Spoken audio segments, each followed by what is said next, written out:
நல்லது பண்றதுக்கு அரசியலுக்கு வாங்கடா, கொள்ளை அடிக்கிறது கொலை பண்றதுக்கு அரசியலுக்கு. இப்போ ஈசிஆரும் ஓஎம்ஆரும் செம்ம connect. Stepstone secret plot near Kovalam ECR. Beach resort plot just 24 lakhsல. லான்ச்சிங் ஆஃபர்ல பிளாட் வாங்குங்க 5 lakhs ப்ராஃபிட். முதலமைச்சருக்கும் மேல, பிரைம் மினிஸ்டருக்கும் மேல, பிரசிடென்ட்டுக்கும் மேல, உலகத்துல இருக்க சுப்பீரியர் பவருக்கு மேல ஒரு முக்கியமான தலைவரா நாங்க பார்க்கறது வந்து விவசாயிகள். 2 நாளுக்கு முன்னாடி தான் முதலமைச்சர் வந்து கடன் தள்ளுபடி, அதுல எனக்கு உடன்பாடு இல்லை. அறிக்கையில் சொன்னது வேற, செஞ்சது வேற. அரசாங்க ஊழியரை அவங்க மதிக்கும் போது அவங்க வந்து தானும் ஒரு தொழிலாளர், ஒரு தொழிலதிபர், அவங்க தொழில் பண்ணுறாங்க. அது ஆக்சுவலாக இப்போ நான் ஒரு தொழிலதிபர்னு ஒரு இடத்துல கொடுக்கும்போது எனக்கு இருக்க மரியாதை ஒரு விவசாயிக்கு கிடைக்கிறது கிடையாது. அது கிடைக்கிறதுக்கு இந்த அரசாங்கம் வழிவகை செய்யணும். கூலி பேசினாங்கன்னா அவங்க தேர்தலுக்கு முந்தைய விமர்சனம், நீங்களும் 1000 விமர்சனம் வச்சிங்களே, வச்சதுக்கு அப்புறம் தானே திரு மு க ஸ்டாலினை போய் உங்கள் சிஎம் சந்திச்சாரு. முடிஞ்சதுக்கு அப்புறம் அந்த விஷயத்தை திருப்பி பண்ண வேண்டிய அவசியம் என்ன? இப்போ இவங்களுக்கும் அவங்களுக்கு என்ன வித்தியாசம் பார்க்க தோணுதில்ல. இன்னைக்கு நடக்கிற இந்த பிரச்சனை, மின்சார வெட்டு, இதெல்லாம் வந்து அரசாங்கத்து மேலே குறை சொல்றதுக்கு ஒன்றும் கிடையாது. ரியாலிட்டி இந்த வெயில் தாக்கமும் அதிகமாக இருக்கிறதா எல்லா மக்களுமே ராத்திரி கரண்ட் யூசேஜ் அதிகமாகுது. ஸோ அந்த யூசேஜுக்கு தான் இந்த ப்ராப்ளங்கள் வருது. இதை சார்ட் அவுட் பண்ணிட்டா சரியா இருக்கும். ஸோ டிரான்ஸ்ஃபார்மர் ஊழல் அமைச்சர் சொன்ன மாதிரி இருக்குன்றதையும் அவர் அமைச்சருமே சொல்லியிருக்காரு. உடனடியாக இதுக்கு எஃப்ஐஆர் போட்டு அது விசாரணை நடந்து சீக்கிரமான தீர்வு வர்றதுக்கான வழிபாடு. என்ன வேணும் ஸ்கூலுக்கு, எல்லாமே இங்க இருக்கு. Super Saravana stores, Chennai, Madurai, Kovai.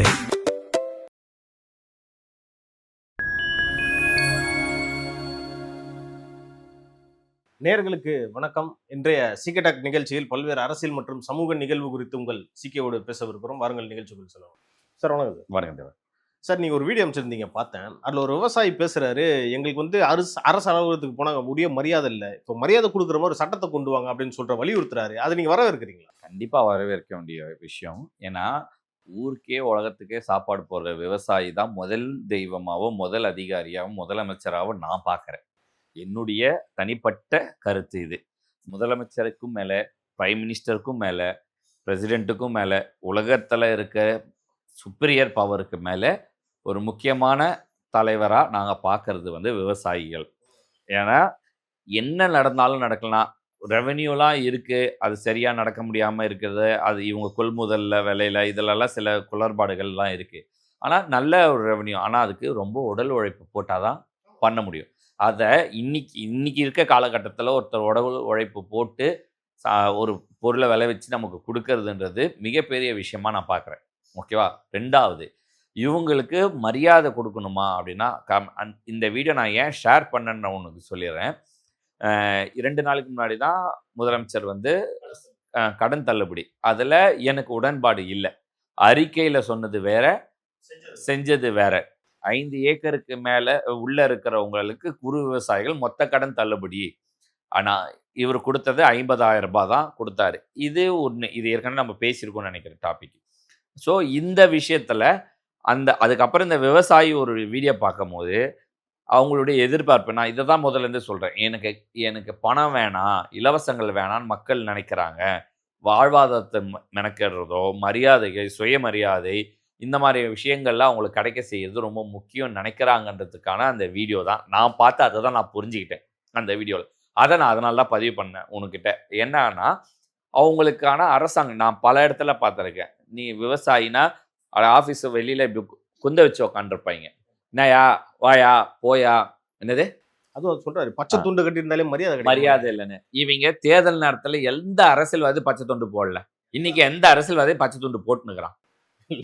யாரும் போடுறது கிடையாது. தேர்தல் நேரத்துல மட்டும் பச்சை துண்டை போட்டு அந்த விவசாயி இன்னைக்கு என்ன சொல்றாருன்னா, எனக்கு அரசாங்க அலுவலகத்துல மரியாதை இல்லைன்னு. ஒரு முதலமைச்சரா வரணும்னு துடிக்கிறவங்களும், முதலமைச்சரா வரவங்களோ, எதிர்கட்சியா யாரோ இருக்கட்டும், அது இல்லாம உள்ளூர் வேட்பாளர், உள்ளூர் அமைச்சர், யார் வேணா இருக்கட்டும், முன்னாள் அமைச்சர், இன்னாள் அமைச்சர், எல்லாம் ஒரு துண்டை போட்டுப்பாங்க. தேர்தல் முடிஞ்சதுக்கு அப்புறம் அவங்கள பத்தி யார் பார்க்கறது? சிந்திக்கிறதே கிடையாது. அவரு இன்னொரு விஷயத்தையுமே பதிவு பண்ணாரு, எங்களுக்கு குடோன்ஸ் வேணும், அதாவது சேமிப்பு கிடங்கு. இது வந்து ஆல்ரெடி மத்திய அரசாங்கம் சப்சிடைஸ் பண்ணி எல்லா ஊர்ல தேவையான வேர் ஹவுஸஸை கட்ட சொல்றாங்க.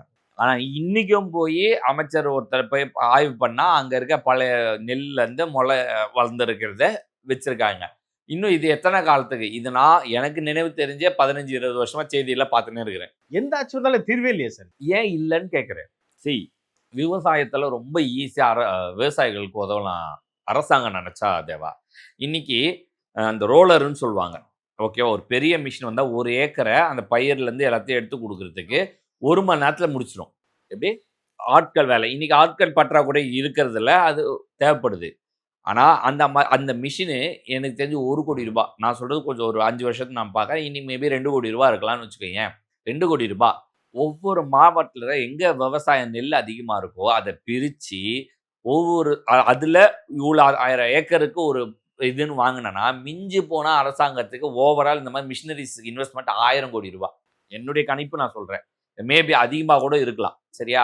இது நான் மத்திய அரசுக்கே இந்த திட்டம் வைக்கணும்னு என்னுடைய இதில் இருக்கு. இப்படி கொடுத்தனா அவங்கள வெறும் டீசல் மட்டும் டிரைவர் படி கொடுத்தா அந்த விஷயத்த போய் பண்ணிக்கணும். ஏன் அப்படின்னா நீங்க சப்சிடைடு ரேட்டை தான் கொடுக்குறீங்க விவசாயிக்கு. நெல் கொள்முதல் விலை மார்க்கெட் விலைக்கும் அவங்க கிட்ட நீங்க கொள்முதலுக்குமே வித்தியாசங்கள் இருக்கு. இன்னைக்கும் டன்னுக்கு இவ்வளவு ஏற்றி கொடுக்கணும்னு கேட்கறதுல இருக்காங்க. அவங்களுக்கு நம்ம என்ன கொடுக்குறோம், திருப்பி நம்ம என்ன சர்வீஸ் கொடுக்குறோம். இப்ப தனியார் நிறுவனங்கள் போறாங்க, ஒரு குறிப்பிட்ட குரூப் ஆஃப் விவசாயிகளை இணைச்சிட்டு உங்களுக்கு என்னென்னலாம் தேவை நான் செஞ்சு தரேன், உங்கள்தான் எனக்கு கொடுன்னு கேட்குறாங்க. அந்த மாதிரி ஏன் அரசாங்கம் பண்ணலை? அதை எடுத்து எக்ஸ்போர்ட் பண்றதுக்கு ஏன் பண்ணல? இது ஏற்கனவே இந்த எக்ஸ்போர்ட்டை பத்தி நம்ம பேசியிருக்கோம். ஸோ அந்த மாதிரி நிறைய விஷயங்கள் விவசாயிகளுக்கு பண்ணணும்.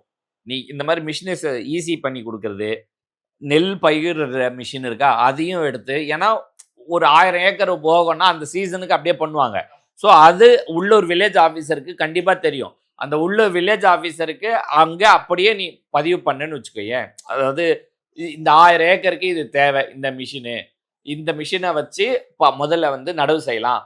கொஞ்ச நாளுக்கு அப்புறம் உரம், அடுத்தது உரம் கொடுக்க போகிறோம், அடுத்தது அதை வந்து ஹார்வெஸ்ட் பண்ண போகிறோம். இதுதான் சிஸ்டம்னா இதுக்கு என்ன மிஷினரிஸ் யூசர் ஃப்ரெண்ட்லி ஆக்கணுன்றத பண்ணலாம். அப்படி பண்ணுறது தான் பெட்டரா. ஸோ அந்த மாதிரி பண்ணுங்க விவசாயிகளை, அந்த மரியாதை கொடுங்க. அவங்க அந்த வண்டிக்கு டீசல் மட்டும் போடுறது, ஏன்னா டீசலும் அரசாங்கம் கொடுக்குன்னு சொல்ல அதுலேயும் கொள்ளடிப்பாங்க.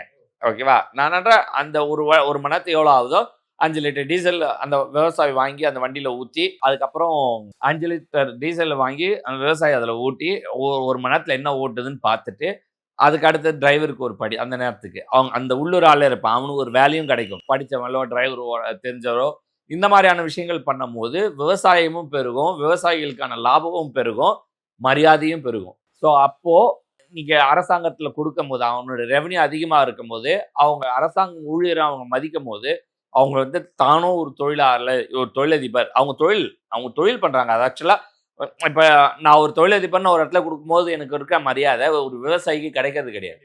அது கிடைக்கிறதுக்கு இந்த அரசாங்கம் வழிவகை செய்யணும். அதுதான் அந்த வீடியோ நான் அதை பார்த்தோன்னே எனக்கு தோணுது.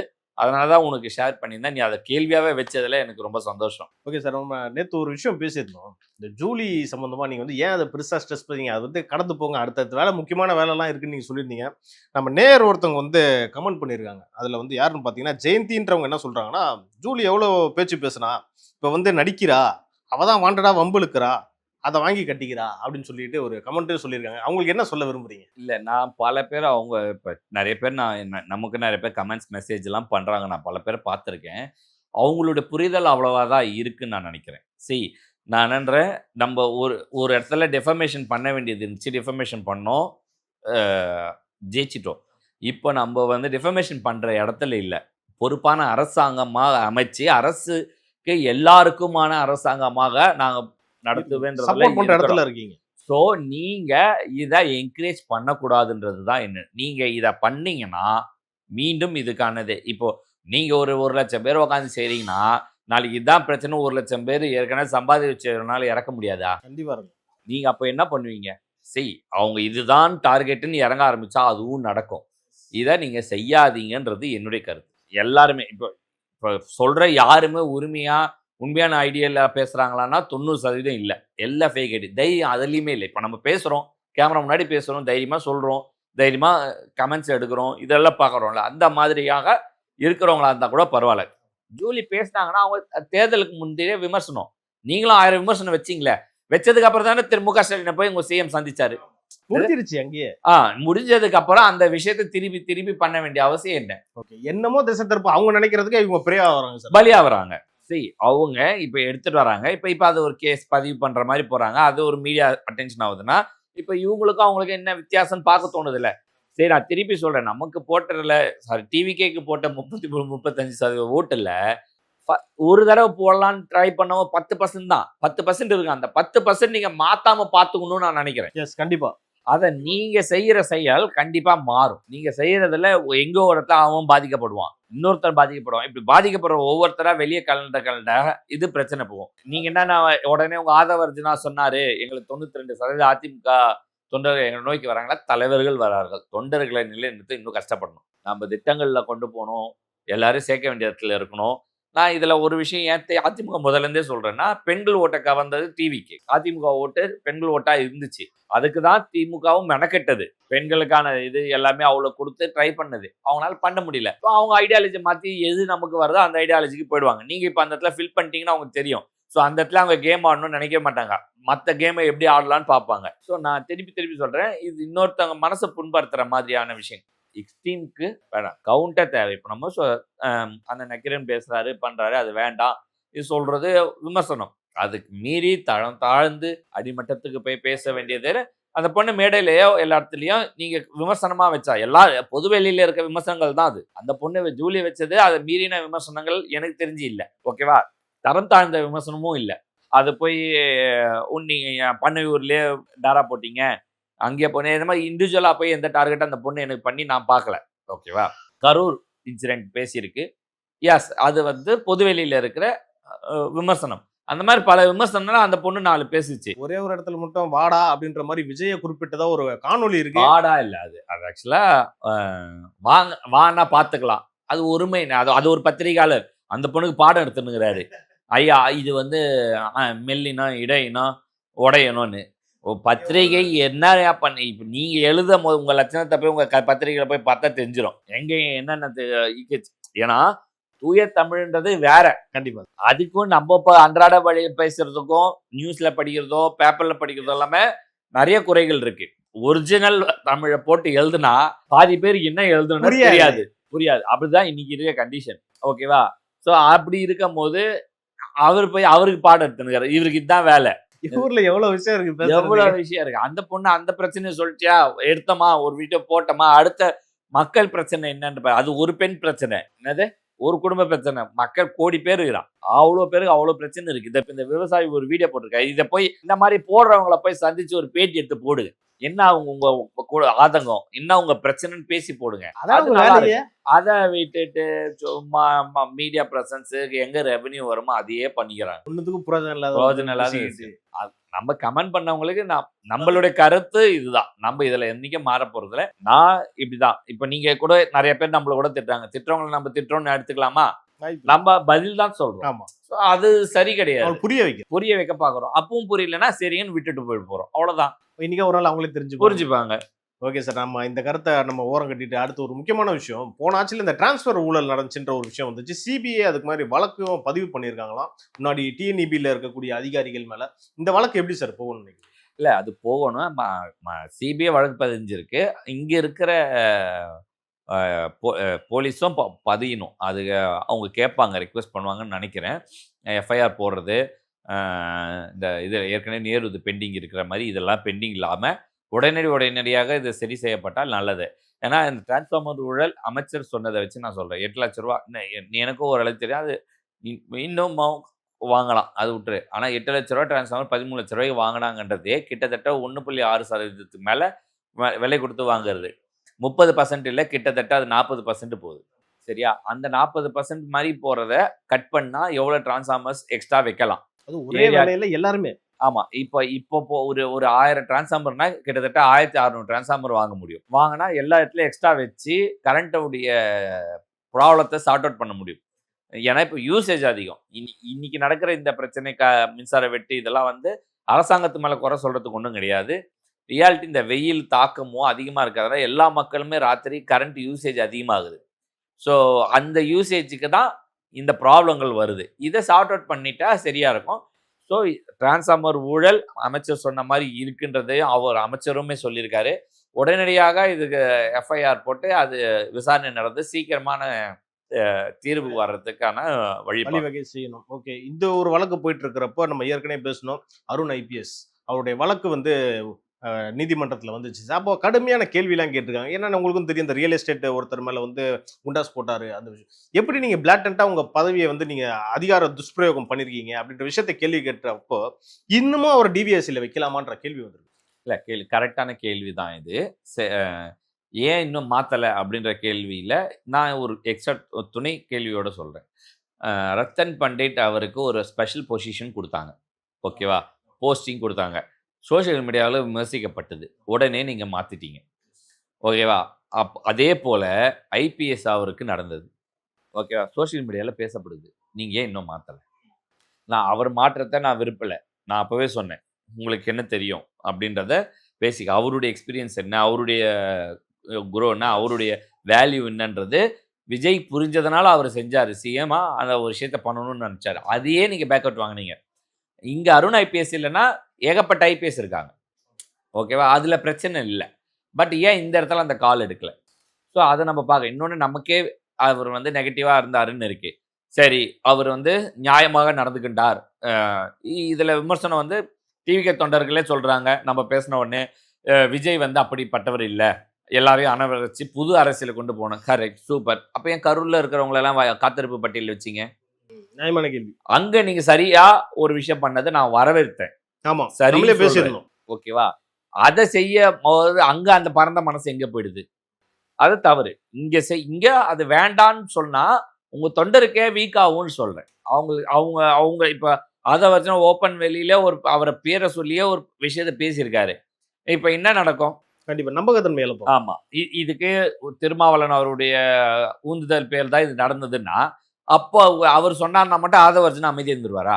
இப்போ இது எல்லாருமான கேள்வி தான் நான் கேட்குறேன். நீங்கள் அது தவறு தானே? தவறுனா யாராக இருந்தாலும் தவறு, சரின்னா எல்லாரும் சரி. நம்ம ஏன் இந்த டபுள் ஸ்டாண்டுக்குள்ளே போகிறோம்? அப்போ நாளைக்கு இந்த பில்லு பாஸ் பண்ணக்கூடாதுன்னு அவர் சொன்னார்னா அதையும் முதல் நாளே சொன்னேன், பாஸ் பண்ணணும் பாஸ் பண்ணக்கூடாதுன்ற முடிவு திருமாவளவன் அவர்கிட்ட தான் இருக்கு. அவர் திமுகவுடைய செயல்பாடை பொறுத்து தான் செய்தாருன்றது தான். இந்த ஆட்சியோட நிழல் முதல்வரை அவர் தான் நம்ம எடுத்துக்கலாம். இப்போ அப்படிதான் கண்டிஷன்ல இருக்கு. நான் நேற்று கூட பார்த்தேன், யாரோ விஜய் அவர் சந்திக்க போனவர் கூட திருமாவளவனை போய் சந்திச்சாங்க.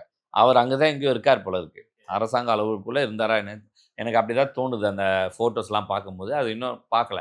இன்னொரு விஷயம் என்னன்னா, காங்கிரஸ்ல இருக்க செல்வம் பெருந்தகை அந்த அரசியல்வாதிகளே சுயநலன்றதுக்கு நான் பாரு, அவர் மகளுடைய கல்யாணத்து வரைக்கும் காங்கிரஸ்ல இருந்துட்டு அதுக்கப்புறம் திமுக சேர போறாராம். இது என்ன ஒரு உடன்பாடு? இது என்ன ஒரு கொள்கை? இது என்ன ஒரு கோட்பாடு? காங்கிரஸ் கட்சிக்கு நடந்த அவங்களும் கடைசி வரைக்கும் இருந்தாங்க, இப்படி போனாங்கன்ற மாதிரி இவரும் அவருடைய காரியத்துக்கு கல்யாணத்துக்கு அகில இந்திய தலைவர்கள்லாம் வர வச்சு சிறப்பிச்சுட்டு அதுக்கப்புறம் இவருடைய இமேஜை ஏற்றிக்கிட்டு அங்கே போவார். உங்களுக்கான கட்சியா மக்களுக்கான கட்சியா? அவங்கவுங்க சுயநலமான சரி, அரசியல் சுயநலம், அவங்க அப்படிதான் பண்றாங்க. இது இப்படிதான் நடக்குது. ஸோ ஐபிஎஸ் மாறுதல், இப்போ அரசாங்கம் அட்லீஸ்ட் விமர்சனங்களையாவது தள்ளி வச்சிருக்கேன். விமர்சனத்துக்காக மாற்றாதீங்கன்னு நானே சொல்லியிருக்கேன். அட்லீஸ்ட் கோர்ட்டுடைய கொஸ்டின் இருக்கு, அதை வச்சாவது அவரை திருப்பி ஒரு இதுக்கு பண்ணுங்க, தப்பு கிடையாதுன்றது என்னுடைய ஒப்பீனியன். எனக்கு வந்த தகவல் பிரகாரமே பல பேர் திருமாவளவன் சொல்லி இங்கே வர வச்சதுக்கே திமுக மேலே இருக்க எந்த ஒரு ஊழல் வழக்குகளும் பெருசாக வெளியே வந்துடக்கூடாதுன்றதுக்காக இவர் அங்கே வச்சதாகவும் அதுக்கு ஆமோதிச்சதாகவும் தான் நமக்கு தகவல் வருது. அது இன்னும் நமக்கான ஆத்தென்டிக்கான ஒரு கன்ஃபர்மேஷன் கிடைக்கல. கிடைச்சா அதையுமே நம்ம பேசலாம். சார், நீங்கள் இப்படியே இருந்துக்கிட்டா கூட ஒரு தூய சக்தின்னு சொல்லிட்டு வந்த தாவேக்கா அதை வந்து உடன்படுவாங்களான்ற கேள்வி வருது. சரி, வராங்க வரல, சரி, அவங்க வந்து 20 நாள் குழந்தை தான், தவறு செஞ்சு தான் கற்றுக்க முடியும். அது தவறுன்னு நம்ம சொல்ல முடியாது. அவங்க கற்றுக்கிறதுக்கான ப்ராசஸ். இதே ஒரு 6 மாதத்துக்கு அப்புறமா இப்படியே நடந்ததுன்னா நம்ம அதை ரொம்ப ஸ்ட்ராங்காக விமர்சிக்கலாம். இப்போ நடக்குது, நீங்கள் ரத்தன் பண்டிட் போட்டிங்களே, மாற்றிட்டீங்களே, அந்த மாதிரி இவரை மாற்றுங்க. அவ்வளோதான் என்னுடைய கேள்வி, என்னுடைய ஆன்சர் அவ்வளோதான். நீங்கள் அவருக்கு ஒரு நியாயம், இவருக்கு ஒரு நியாயமா? நீங்கள் இவர் போட்டது விஜய் அவர்கள் சாணக்கியத்தனம் பண்ணுறாருன்னா அப்போ கரூரில் பண்ணது என்ன? அவங்களுக்கு ஒரு நியாயம், இவருக்கு ஒரு நியாயமா? அப்படி இருக்க வேண்டான்றேன்.